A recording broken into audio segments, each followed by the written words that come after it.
को तो पता ही है कि हमारी जो टेस्ट सीरीज़ है वो श्रीलंका में हो रही है और श्रीलंका की जो कंडीशंस हैं वो मोर और लेस आपको पता है कि बहुत ज़्यादा ऐसी होती हैं कि जिसमें एक तो वहाँ का मौसम और उसके बाद वहाँ की जो पिचेस हैं वो इतनी साजगार नहीं होती कि वहाँ पर फास्ट बॉलर्स को बहुत ज़्यादा हेल्प मिले। और वहाँ के जो भी हमने पिछले रिकॉर्ड्स देखे उसमें ये है कि वहाँ के स्पिनर्स डोमिनेशन और बैटिंग ओरिएंटेड पिचेस ज़्यादातर बनती हैं। तो जब ये स्क्वाड बनाने जा रहे थे तो ये बहुत सारी चीज़ें डिस्कस हुई और वो सामने आई। और इसमें जो सबसे बड़ा एडवांटेज हमें ये था कि वहाँ पर मिकी जो हमारे साथ हैं, मिकी आर्थर, उनकी जो इनपुट थी वो बहुत ज़्यादा कारआमद साबित हुई, इसलिए कि उन्होंने वहाँ कोच किया हुआ, उनको वहाँ की तमाम कंडीशंस का आइडिया था। तो ये सारी चीज़ों को देखते हुए हमने जो स्क्वाड की फॉर्मेशन की है उसमें आपने देखा होगा कि हमने बैलेंस रखा हुआ है। बैटिंग आपकी काफ़ी स्ट्रॉन्ग है, डीप है। आपने ऐसे बॉलर्स को चुना है जो आपको रियल सेंस में पुराने बॉल के साथ अच्छा काम कर सकते हैं, क्योंकि नया बॉल तो बहुत ज़्यादा इतना हेल्पफुल नहीं होता। पुराने बॉल के साथ ही ज़्यादातर बॉलर्स जो हैं वो आउट करते हैं। दूसरी तरफ के स्पिनर्स भी हमने जब वहाँ देखे तो वहाँ पर ना बजाय इसके कि रिस्ट स्पिनर के वहाँ फिंगर स्पिनर्स की बहुत ज़्यादा परसेंटेज है जिसमें वो कामयाब होते हैं। तो इसलिए इन सारी चीज़ों को रखते हुए जब हमने स्क्वाड की फॉर्मेशन की उसमें ये सारी चीज़ें शामिल थीं और उसी के नतीजे में स्क्वाड आपके सामने है। आपके सामने सारा 16 प्लेयर्स का स्क्वाड है। और दूसरे साथ साथ हम एक और चीज़ भी आपको बताते चलेंगे। देखें, हमारी जो फ़िलॉसफी है वो ये है कि हम जूनियर के टूर्स को और ज़्यादा हम करें। आपने देखा होगा कि पाकिस्तान शाइन के टूर्स के ऊपर हम बहुत ज़्यादा ज़ोर दे रहे हैं ताकि हमारे जो वो सेकंड टियर के प्लेयर्स हैं वो भी किसी तरीके से खेलते चलते चले जाएं और उनको एक्सपोजर मिले बाहर। तो इसीलिए अब हमारा जो मिक्स होगा वो सीनियर टीम एक तरफ है और जूनियर यानी हमारी पाक शाहीन एक तरफ है। और उसके बाद कम से कम हमारे पास 25 से 30 लड़के ऐसे हैं जो हर वक्त किसी न किसी तरीके से वो इन्वॉल्व रहेंगे और वो उनको हम एक्सपोज करते रहेंगे इंटरनेशनल इन्वायरमेंट पे, जिससे हमें बहुत बड़ा फ़ायदा ये होगा कि आइंदा के लिए आपको पता होगा कि आपके पास बैकअप स्ट्रेंथ क्या है और को किस वक्त किसने फिल करना है। तो इसलिए आप बहुत सारी चीज़ें ऐसे देखेंगे कि कोई अगर एक प्लेयर किसी एक स्क्वाड में नहीं है तो दूसरे स्क्वाड में आपको वो नज़र आएगा। उसका रीज़न ये है कि हम दोनों को साथ साथ लेते हुए चलेंगे, क्योंकि आगे जाके आपने देखना है कि एशियन इमर्जिंग कप भी हो रहा है और इसके अलावा और बहुत सारे टूर हमारे पाइपलाइन में हैं। जैसे ही वो फाइनलाइज हो जाएंगे तो जूनियर टीम के टूर्स भी बहुत ज़्यादा बढ़ते चले जाएंगे। तो ये वो चीज़ें थी जिसकी बिना पर मैं बात कर रहा था। अब आपके सवालात ले लेता हूँ। क्या उनका आपके ज़हन में था कुछ सीरीज़ के, क्योंकि इससे पहले एशिया कप भी आ रहा है, उसके बाद में वर्ल्ड कप से भी जा रहा है, इंजरी का भी ज़्यादा खतरा था, कुछ राजनीति थी तो उन्होंने अपनी दस्तयाबी ज़ाहिर नहीं की।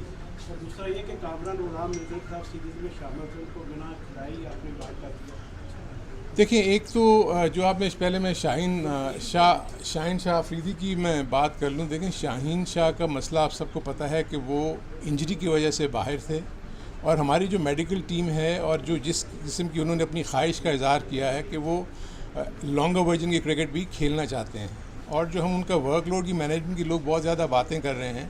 इनफैक्ट उनका इस वक्त वर्कलोड बहुत कम है, उनको ज़्यादा ओवर्स करने हैं to get back to his prime fitness. So इसीलिए हम जो हैं शाहीन शाह को आपने देखा होगा कि हमने अभी काउंटी से भी रिक्वेस्ट किया कि उसको 3 दिन का मैच खिलाएं बिफोर कमिंग ओवर हेयर। सो पीछे मकसद यही है, हमारा एज बॉलर है और हम उसके ऊपर चाह रहे हैं कि जब वो एशिया कप और वर्ल्ड कप में जाए तो पूरी तरह बॉलिंग फिट हो, तो किसी किस्म की इश्यूज़ ना हो। आई थिंक वो अपनी फ़िटनेस को और अपनी बॉलिंग की फ़िटनेस को वो बरकरार रखते हुए नज़र आ रहे हैं हमें। और जिस तरीके से वो इंग्लैंड में भी परफॉर्म कर रहे हैं और इंशाल्लाह यहाँ आकर भी जब वो कैंप को ज्वाइन करेंगे और वहाँ श्रीलंका जाएंगे तो इसलिए वो वहाँ पर बड़ी अच्छी कारकर्दगी दिखा सकते हैं। दूसरा आपने कहा कामरान गुलाम। देखिए, कामरान गुलाम हमारे लूप में है, हमारे थॉट प्रोसेस में है। सो अगर आप देखेंगे कि जब ये चीज़ें आगे चलती चली जाएंगी, आप देखेंगे हमारे पास जो इस वक्त जो बेस्ट लॉट है, इस वक्त हम कोशिश यही कर रहे हैं कि उस लॉट को लेकर जाएं जिन्होंने पाकिस्तान के लिए बड़ा अच्छा पीछे किया हुआ है, ताकि कंटिन्यूटी रहे।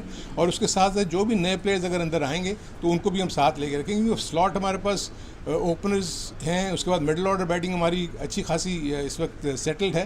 तो इंशाल्लाह उनको कामरान गुलाम जैसे प्लेयर्स और जितने और जो फ्रेंच प्लेयर्स हैं उनको इंशाल्लाह मौके मिलते रहेंगे और वो दूसरी टीमों में आप उनके नाम देखेंगे। अरुण भाई, इससे पहले न्यूजीलैंड का जो स्क्वाड हुआ था वहाँ पे भी स्क्वाड पे कोई इतने क्वेश्चंस मौजूद नहीं थे कि कोई डिजर्विंग प्लेयर रह गया हो। यहाँ पे भी हमें कुछ ऐसे ही नज़र आ रहा है।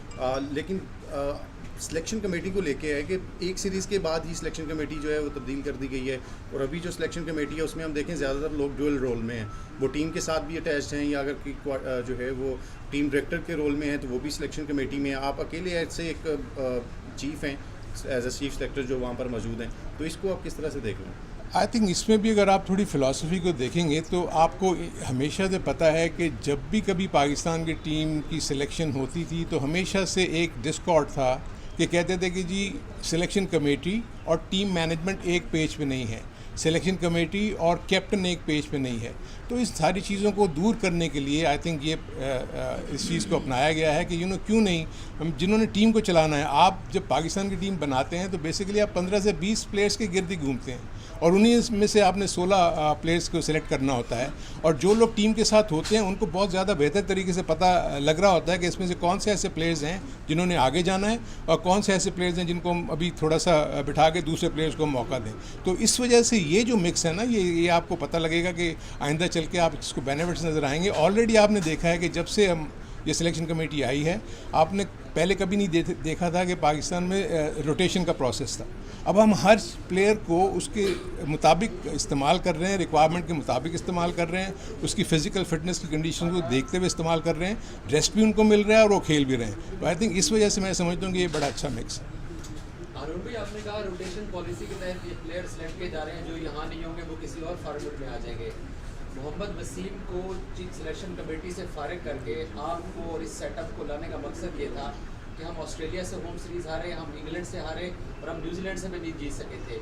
तो ये प्लेयर्स को अकोमोडेशन की बुनियाद के ऊपर सेलेक्ट किया जा रहा है, या पिछले जो होम सीरीज़ में हमारे साथ हुआ है उसको देख के आगे टीमें बनाई जा रही हैं? नहीं, ऐसा कोई चीज़ नहीं है। देखें, इनफैक्ट होता ही है कि ऑन द गिवन डे आपको पता होना चाहिए कि आपके पास जो लॉट है कौन करंट फॉर्म में है, उसकी फ़िटनेस उस मयार के मुताबिक है कि हम उसको मौका दें।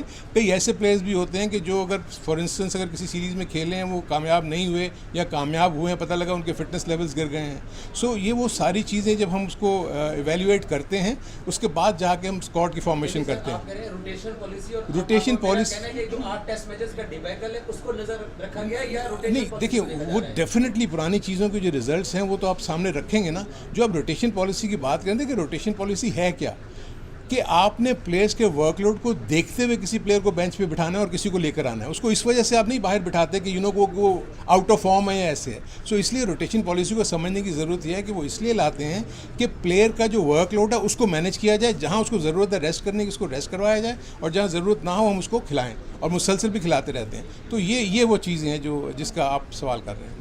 अरुण भाई, आमिर शुमाल को अपने टेस्ट स्क्वाड के अंदर रखा है, ए टीम में अच्छी बॉलिंग की, पीएसएल में भी अच्छी बॉलिंग की है। आप जब टीम में ले रहे थे, कप्तान कोच की राय लेते हैं, उनकी इनके हवाले से क्या राय है? दूसरा, टेस्ट तक आपने रखा है, आपको है अब तक लॉक नहीं किए हैं वनडे स्क्वाड के लड़के, आप उसमें हाँ, भी नहीं देखिए, ऑब्वियसली आप देखें कि हम कोशिश यही कर रहे हैं कि माशाल्लाह जिस तरीके से हमारे पास जो प्लेयर्स का पूल बढ़ता चला जा रहा है, तो हम इस काबिल हो रहे हैं कि हम ये देखें कि आपके टेस्ट स्क्वाड के प्लेयर्स कौन से हैं जिनको उनके टेस्ट स्क्वाड में रखना है, और उसके साथ साथ वनडे के कौन से ऐसे अच्छे प्लेयर्स हैं जो वहाँ पर मौजूद हैं। तो आई थिंक ये बड़ा अच्छा मिक्स होता हुआ नज़र आ रहा है। आमिर, अगर आप जमाल की बात कर रहे हैं, अगर उसके पिछले 2-3 सीज़न उठा के देखें तो उसने बहुत ही आउटस्टैंडिंग परफॉर्मेंस दी है।